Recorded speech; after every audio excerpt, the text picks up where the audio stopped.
une victoire brillante à Paul Biya lors de l'élection du 7 octobre prochain. Le Cocorico des Tropiques, le journal en kiosque également ce matin, c'est un hebdomadaire et il n'en dit pas moins lorsqu'il rapporte que suite à une réunion du comité central tenue hier, eh bien l'UNDP, l'Union nationale pour la démocratie et le progrès des Belebouba Megari, a simplement réitéré son soutien à Paul Biya sur la base d'ailleurs de l'article 9 des statuts de cette formation politique que dans l'UNDP comme l'UPC soutient le candidat Biya. Et s'il y en a qui participent à décider les partis politiques en faveur de Paul Biya, il y a le ministre Jean-Claude Mbouenchou de l'Habitat et du Développement urbain et qui en fait d'ailleurs partie d'ailleurs.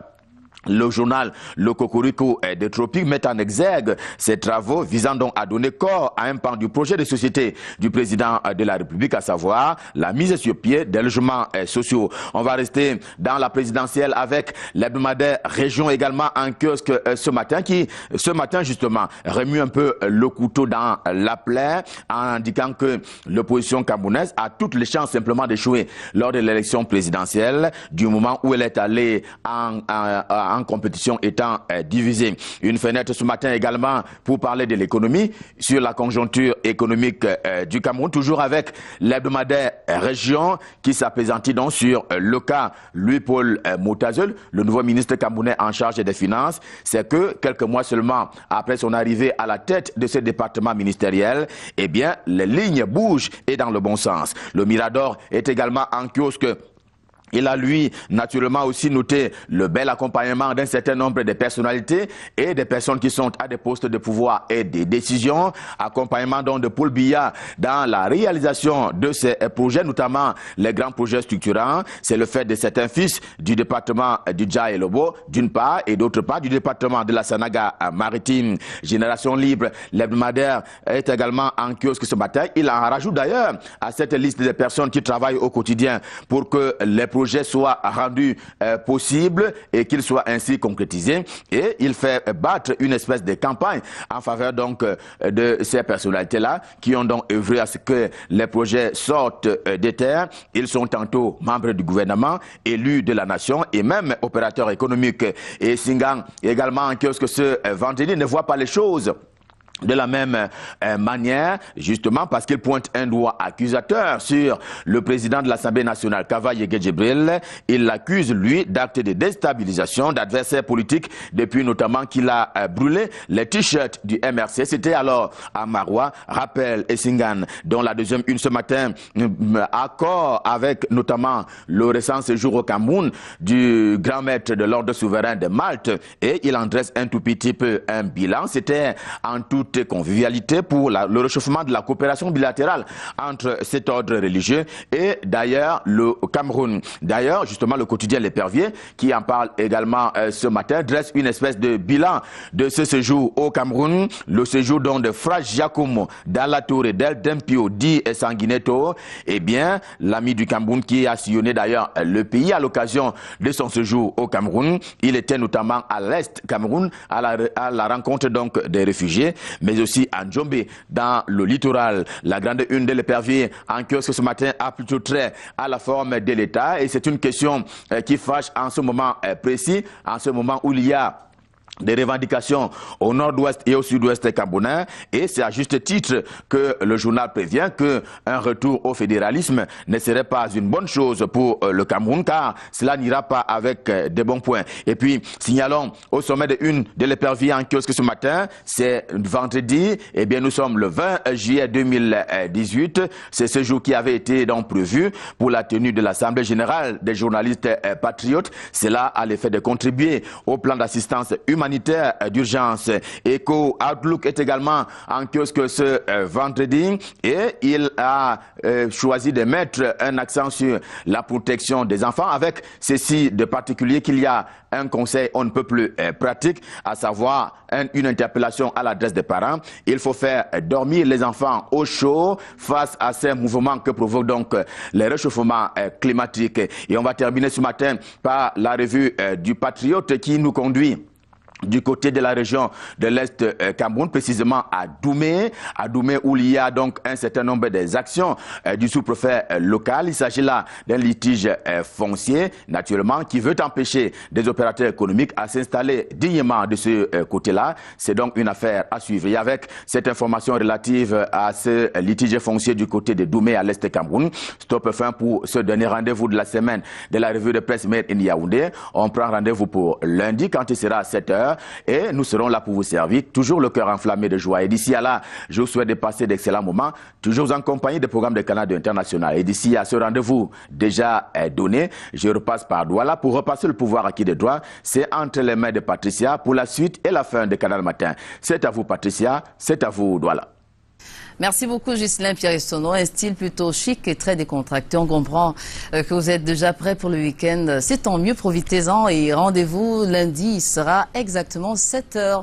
Allez, c'est trois morts de plus, 3 morts de trop. Et c'est le bilan provisoire de l'accident qui s'est produit sur l'axe Douala-Yaoundé. C'était avant-hier, 18 juillet dernier, justement. Et qui remet au goût du jour l'irresponsabilité de certains conducteurs sur nos axes.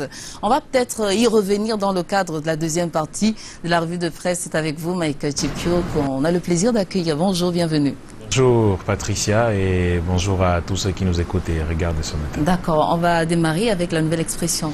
La nouvelle expression effectivement qui nous dresse une sorte de bilan du désastre économique occasionné par la crise anglophone dans les régions du nord-ouest et du sud-ouest depuis bientôt 2 ans maintenant. Le journal de Séverin Tchouke parle d'un désastre économique et social et s'appuie sur la publication d'une organisation non gouvernementale qui parle justement de ce désastre dans les régions anglophones du Cameroun, des sociétés qui ont été fermées avec un taux de chômage qui caracole à plus de 70% depuis le début de cette crise. Plus de 5000 emplois sont menacés au sein de la Cameroun Development Corporation par exemple. Et le directeur général de l'entreprise qui tire la sonnette d'alarme estime que si les choses perduent, la société pourrait finir par fermer. Elle estime une hausse de 70% de taux de chômage dans le secteur de l'agriculture dans ces régions anglophones du Cameroun. Le pied de une de la nouvelle expression nous parle justement de cette plainte initiée par Maurice Kamto, le président du mouvement pour la renaissance du Cameroun, contre le président de l'Assemblée nationale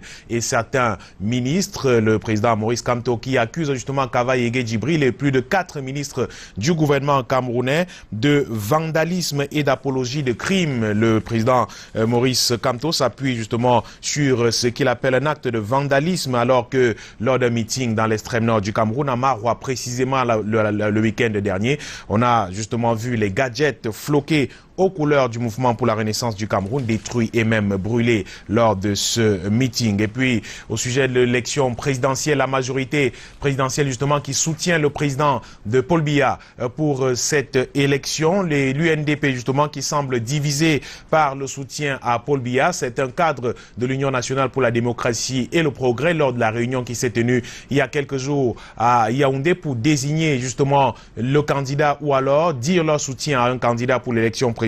Des cadres du parti se sont opposés justement au soutien au parti au pouvoir. Ils étaient donc nombreux à s'opposer à ce soutien, mais finalement ils n'ont pas eu raison parce que la majorité a donc fini par l'emporter. Cette information qui bat à la une du journal L'Œil du Sahel qui est en kiosque ce jour, qui croit plutôt savoir que ce sont les anglophones qui sont au sein de cette formation politique, au sein de l'UNDP bien sûr, qui ont refusé ce soutien à Paul Biya pour la prochaine élection présidentielle. Ils étaient nombreux à s'opposer. Le président régional justement de ce parti pour le nord-ouest et même le sud-ouest du Cameroun, les deux présidents qui se sont également opposés à ce soutien à Paul Biya, mais finalement après être passés au vote, ils n'ont pas eu gain de cause. Les membres du comité central originaires des régions anglophones du Cameroun, ils étaient donc une vingtaine environ, dont la voix était portée par Elvis Dansinunkam qui est ancien président du mouvement des jeunes de l'UNDP, qui était favorable à une candidature de l'UNDP à la prochaine élection présidentielle. Et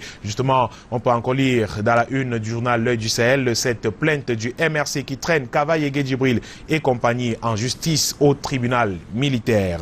La suite de la revue avec l'élection présidentielle toujours et le quotidien Info Matin qui croit savoir pourquoi certains candidats, ou alors certains hommes politiques pressentis pour être candidats à l'élection présidentielle du 7 octobre prochain ont fini par jeter l'éponge. Pourquoi ils jettent jette l'éponge justement. Bernard Djonga, Paul-Éric Kingé, Anissé Ekane, Hilaire Kamga, eux justement qui avaient dans un premier temps annoncé leur intention de briguer la magistrature suprême, viennent de jeter l'éponge. Pour Bernard Djonga du mouvement le président de croire au Cameroun, le CRAC, il évoque le contexte et l'échéance politique actuelle qui ne sont pas propices à un sain développement de son projet pour la société camerounaise. Il est Kamga de l'offre Orange évoque lui dans un premier temps la crédibilité du scrutin qui n'est pas garantie et donc il n'est pas prêt à assister au hold-up électoral qui se prépare en ce moment au Cameroun. Anissé Ekane, quant à lui, trouve qu'au regard des intentions, motivations, des objectifs de la plupart des candidats, il n'est pas question que le Manidem se mêle au cafouillis observé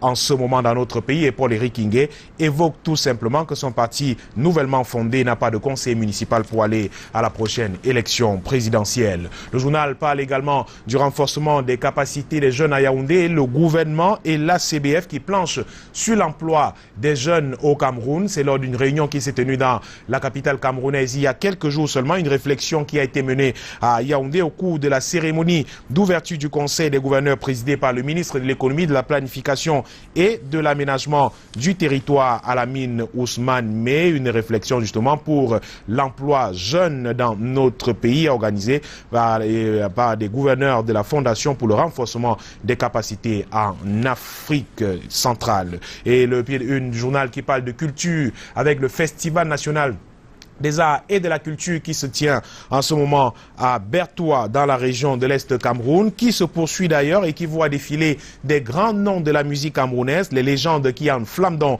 la scène.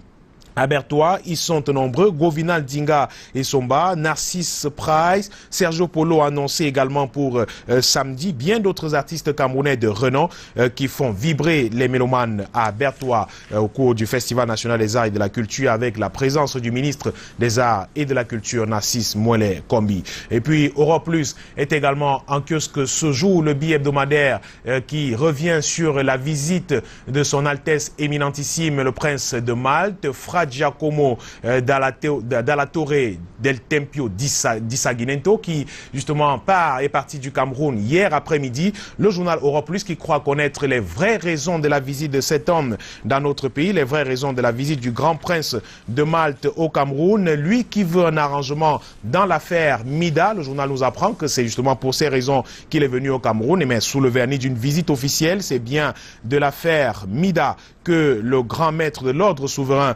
militaire de Malte, Fra Giacomo Dalla Torre del Tempio di Saguinento, est arrivé au Cameroun. Il est venu donc évoquer avec les autorités camerounaises cette question de l'affaire Mida.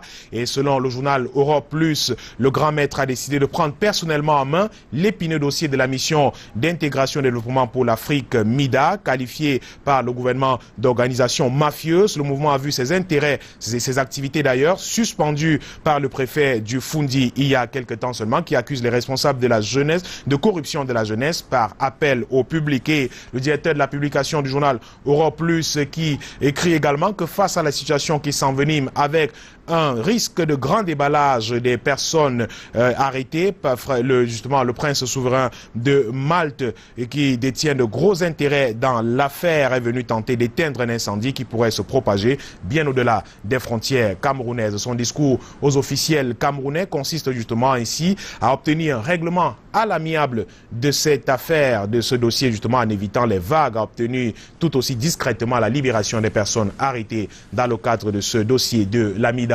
Europe Plus parle également de l'élection présidentielle de 2018 et l'heure de la transhumance politique qui a sonné. Parle de ces 300 militants, plus de 300 militants de l'Union nationale pour la démocratie et le progrès qui rejoignent le Rassemblement démocratique du peuple camerounais. Amadou Bassirou, vice-président de la section de l'UNDP et de l'UNDP justement de Ndang, et plusieurs autres ont démissionné du parti de Belouba Maïgari lundi dernier pour rejoindre les rangs du Rassemblement démocratique du peuple camerounais. Le Cameroun matin fait un flashback justement pour nous parler des contributions qui sont faites en ce moment pour le plan d'assistance humanitaire et la région de l'Ouest Cameroun qui a contribué à hauteur de plus de 430 millions de francs CFA. Et le journal revient sur la mobilisation qui a été celle du sultan Ibrahim Bombo Njoya pour amener justement les ressortissants de la région de l'Ouest Cameroun à contribuer. C'est plus de 430 millions de francs CFA. Le développement